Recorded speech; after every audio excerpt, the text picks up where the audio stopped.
नमस्कार। बिहार के अररिया के रानीगंज थाने में के अंतर्गत एक पत्रकार को गोली मारकर हत्या कर दी गई। अपराधी खुलेआम सड़कों के ऊपर बंदूकें लेकर घूम रहे हैं। इससे एक महीने पहले इस पत्रकार के छोटे भाई पप्पू यादव की हत्या की गई थी और उनके हत्या में ये एकमात्र चश्मदीद गवाह थे जिसमें कि इनका गवाही होना था और इनको घर से निकाल करके, घर से बुला करके हत्या की गई। ये बहुत ही दुर्भाग्यपूर्ण है कि जिस तरह से सरकार वहां काम कर रही है और नीतीश कुमार जी जिस तरीके से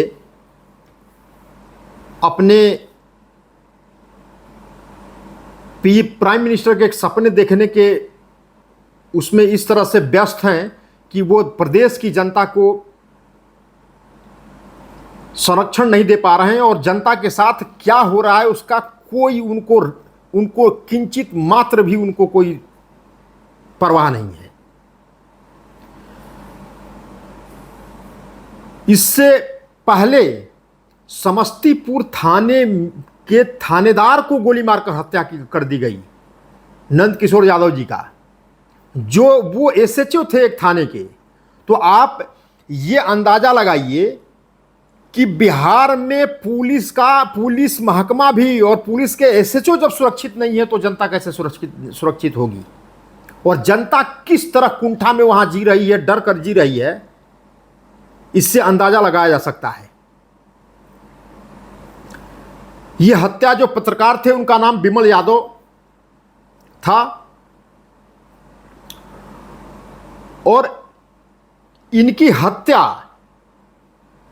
एक तरीके से नीतीश कुमार जी की, जो अपने आप को सुशासन बाबू कहते हैं, उसके पूरे के पूरे उसके ऊपर प्रश्न चिन्ह खड़ा होता है कि क्या बिहार वाकई में जंगल राज पार्ट 2 में कन्वर्ट हो गया है, क्योंकि वहां की प्रदेश की जनता को कोई संरक्षण नहीं है, वो अपने आप को सुरक्षित महसूस नहीं कर रही और उसको न्याय भी नहीं मिल रहा है। बिहार में इस तरीके से जंगल राज है कि अपराधी खुलेआम सड़कों पे घूम रहे हैं। वो आए दिन महिलाओं के ऊपर अत्याचार हो रहा है, बच्चियों के ऊपर अत्याचार हो रहा है। लेकिन नीतीश कुमार जी वो अपने नए जो 2024 में जो चुनाव होने हैं उसके लिए जो एक तथाकथित गठबंधन बना है, उस गठबंधन के लिए उसमें दुल्हा बनने के लिए इधर उधर कभी बेंगलोर तो कभी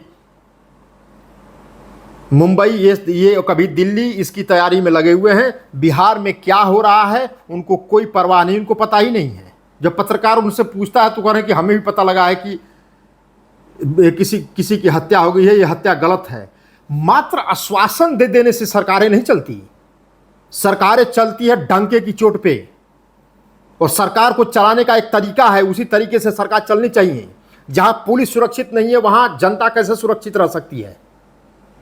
वहां शराब माफियाओं को राजनीतिक संरक्षण प्राप्त है, वहां खनन माफियाओं को राजनीतिक संरक्षण प्राप्त है,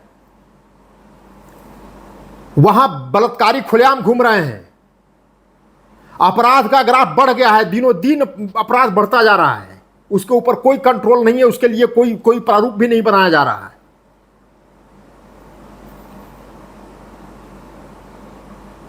वहां पे जो है इस तरह की घटनाएं आ रही हैं कि वहां गौ तस्करी हो रही है और नीतीश कुमार जी दिल्ली और इधर उधर बाहर के प्रदेशों में नेताओं से मिलने में व्यस्त हैं। वो प्रदेश की कोई चिंता नहीं है। क्यों? क्योंकि इनको अपने नाकामी इनको दिख गई है कि बिहार के अंदर में वो फेल हैं, वो सरकार चलाने में नाकामयाब हैं, क्योंकि वो ऐसे लोगों के साथ मिले हुए हैं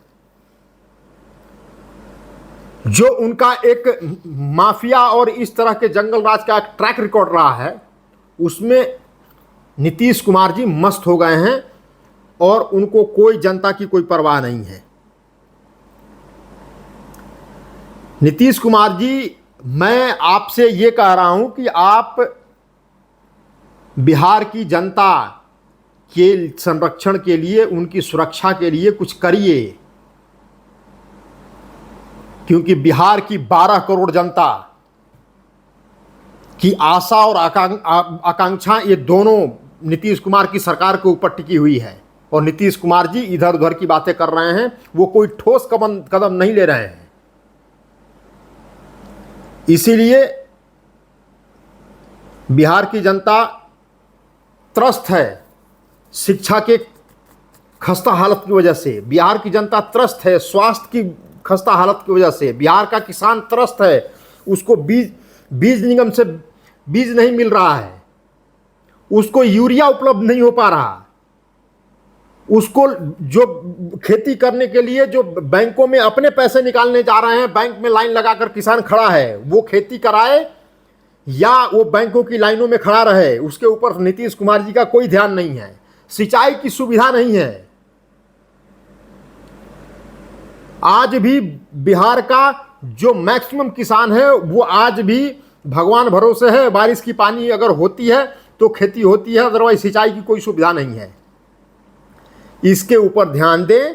बाहर के प्रदेशों में जाकर के प्रधानमंत्री के सपने देखना बंद कर दें, क्योंकि जिस व्यक्ति से जो मुख्यमंत्री बिहार जैसा एक स्टेट नहीं संभाल सकता, वो देश के सपने देखने का उसका कोई अधिकार नहीं है। बिहार की जनता ये आपसे कह रही है, आप प्रदेश के ऊपर ध्यान दीजिए।